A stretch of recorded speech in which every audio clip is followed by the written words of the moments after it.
OMG, low fuel na ako. Sana kaya ako nito? Naligaw na ako.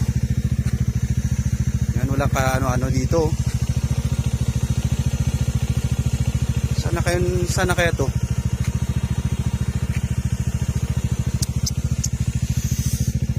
Low fuel pa ako. Wala katao-tao. Wala mag-isa dito.